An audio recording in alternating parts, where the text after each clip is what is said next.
చాలామంది మీ పార్టీలో కూడా అధికార ప్రతినిధులుగా ఉన్నవాళ్ళు కొంతమంది మాజీ మంత్రులు కానివ్వండి అలాంటి పెద్ద స్థాయి లీడర్లు ఉన్నారు.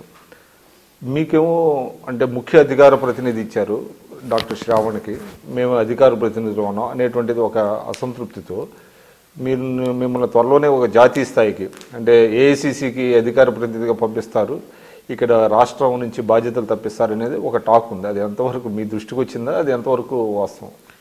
అది పైకి పంపేది అయితే తెలియదు కానీ సార్, ఇక్కడైతే ఇట్లా ఉండనిస్తే చాలేమో. అంటే ఉంటుంది కొంత ఏండ్ల కొద్ది పార్టీలో పనిచేసిన వాళ్ళు ఉండి సడన్గా కార్పొరేట్ సెక్టర్లో కూడా లేటరల్ ఎంట్రన్స్ అని అంటాం. అంటే హైరార్కికల్గా ఎదిగినటువంటి సీనియర్ టాప్ మేనేజ్మెంట్ ఉంటుంది, సడన్గా బయటకు వెళ్ళి తీసుకొచ్చి ఒక లేటర్ ఎంట్రన్స్లో టాప్ మేనేజ్మెంట్లో పెడతారు. టాప్ మేనేజ్మెంట్లో పెట్టంగానే చాలామందికి ఇట్లనే హార్ట్ బర్న్, వాడే పైనుంచి వచ్చిన వాడే మగవాడా పెద్ద ఎందుకు తీసుకొచ్చి పెట్టినారని చెప్పని వాడిని కోఆపరేట్ చేయరు, వాడి మీద దుమ్ము వేసే ప్రయత్నం. సో అటువంటిది ఉన్నది మీ party? It is quite natural in any organization when you bring in somebody from the outside and then bring him put them on the top. But అది క్వైట్ న్యాచురల్. అది వాళ్ళు కూడా, నేనేమి వాళ్ళను తప్పు పట్టట్లేను.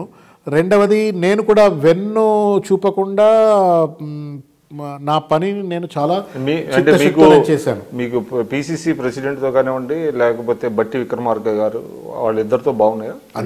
ఎస్ వెరీ, పొన్నాలక్ష్మి గారితో బాగుంది, ఉత్తమ్ కుమార్ రెడ్డి గారితో బాగుంది, పార్టీలో ఉన్న అందరితో నాకు సఖ్యత ఉంది, ఇంక్లూడింగ్ నన్ను ఎవరన్నా ఏమైనా అన్న వాళ్ళు ఉంటే కూడా వాళ్ళు కనబడితే కూడా నమస్కారం అండి బాగున్నారా అంటాం, మర్యాదగానే ఉంటాం. ప్రతి ఒక్కళ్ళతో మంచి సంబంధాలు ఉన్నాయి.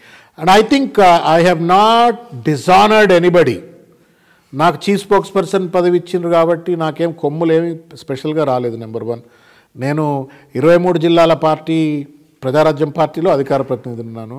దాంట్లో కీలకమైనటువంటి ఒక పార్టీలో రోల్ ప్లే చేసినాను. టీఆర్ఎస్లో పోలిట్ బ్యూరో మెంబర్గా ఉన్నాను, ఉద్యమానికి గొంతుగా ఉన్నాను.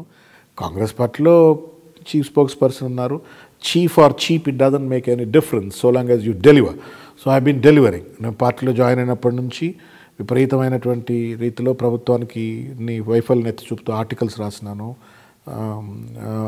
మీడియా వాయిస్గా ఉన్నాను, సెమినార్లు నిర్వహించినాను, ఇరిగేషన్ అంత పెద్ద ప్రజెంటేషన్ 5 నెలలు అందులోనే పడి చచ్చిపోయి పనిచేసినాను. So I don't think anybody should have a complaint, but it's quite natural party అన్న. సో మీ ఎఫర్ట్స్ అన్నీ అంటే ఒక దానికి ఒక మీనింగ్ఫుల్గా ఉంటుంది అనేది ఉంటుంది, మీకు ఆశ ఉందా? మీరు ఏదైతే చేస్తారో ఈ ఎఫర్ట్స్ని కాంగ్రెస్ పార్టీ తరఫున రేపొద్దున రాబోయే ఎన్నికల్లో అది మీకు ఉపయోగపడుతుంది అనేటువంటి కాన్ఫిడెన్స్ మీకు? నాకు ఏం ఉపయోగపడుతుందో నాకు తెలియదు సార్. ఇప్పటిదాకా వ్యక్తిగతంగా ప్రజారాజ్యంలో ప్రజల గొంతుగా ఉన్నాను, టీఆర్ఎస్లో ప్రజల గొంతుగా ఉన్నాను, కాంగ్రెస్లో ప్రజల గొంతుగా ఉన్నాను. వ్యక్తిగతంగా నాకేమైనా లాభపడ్డదా అంటే నాకు తెలియదు. ప్రజలకు తప్పనిసరిగా ఉపయోగపడుతున్నాను నేను బలంగా నమ్ముతున్నా. చీప్ లిక్కర్కు వ్యతిరేకంగా, ఫర్ ఎగ్జాంపుల్ ఒక సింపుల్ ఎగ్జాంపుల్, చీప్ లిక్కర్ వ్యతిరేకంగా కాంగ్రెస్ పార్టీ తరఫున పెద్ద ఎత్తున పోరాటం చేసినాం. పొన్నం ప్రభాకర్ గారు, నేను, భిక్షమయ్యగౌడ్ గారు ఇట్లా అందరం కలిసి, Addanki Dayakar. And it paid. Government has to listen to us. తచ్చుకుంటా ప్రభుత్వం చీప్ లిక్కర్ను క్యాన్సిల్ చేసింది. ఆర్టీఐ యాక్ట్కి వ్యతిరేకంగా హైకోర్టులో కేసు వేసినాను. జిహెచ్ఎంసీ ఎక్స్ అఫీషియో మెంబర్ సంబంధించి హైకోర్టులో కేసు వేసినాను. సో చేసిన పోరాటానికి ఫలితం నాకు కనబడతా ఉంది. అది నాకు ఉపయోగపడుతుందా భగవంతుడికి తెలుసు. ప్రజలకు ఉపయోగపడుతుందా? Yes, I think it's helpful. Voice of the పీపుల్గా, తర్వాత ప్రభుత్వం చేస్తున్నటువంటి ఒక తప్పుడు విధానాలను ఎత్తి చూపడంలో నేను సఫలీకృతం అవుతున్నాను. వ్యక్తిగతంగా నాకేమైనా బెనిఫిట్ అవుద్దా అంటే I'm yet to get that. So irrespective of results you will continue your fight. ఇప్పుడు నేను సముద్రం మధ్యలోకి వచ్చేసాను సార్. నేను సో ప్రజారాజ్యం ఎన్నికల్లో ఓడిపోయిన తర్వాత చాలామంది మిత్రులు అన్నారు 8 నెలల తర్వాత కదా మళ్ళీ కార్పొరేట్ సెక్టర్కి వెళ్ళిపో అంటే, అప్పుడు లేదు నేను చిరంజీవి గారితో ఉండాలి, అన్నయ్యతో ఉంటా, కొట్లాడతా, నేను I will strengthen him to strengthen the party అని అట్లా ఉన్నాను.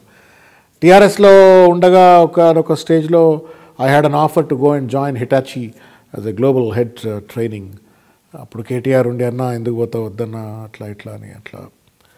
So now I have no option, I have to be in the war. నేను ఒకటే ఇంతకుముందు కూడా చెప్పాను మీకు, నేను ప్రజా జీవితంలోకి రావటం భగవంతుడి సంకల్పం అని నేను బలంగా నమ్ముతున్నా. ఈ స్థాయిలో, ఇంత తక్కువ స్పాన్లో ఈ స్థాయిలో భగవంతుడు పెట్టడం అంటేనే నా నుంచి భగవంతుడు ఏదో కోరుకుంటున్నాడు, you have to deliver something to the people అని అనుకుంటున్నాడు. కాబట్టి నేను ఇక్కడ ఉన్నా అనుకుంటున్నా.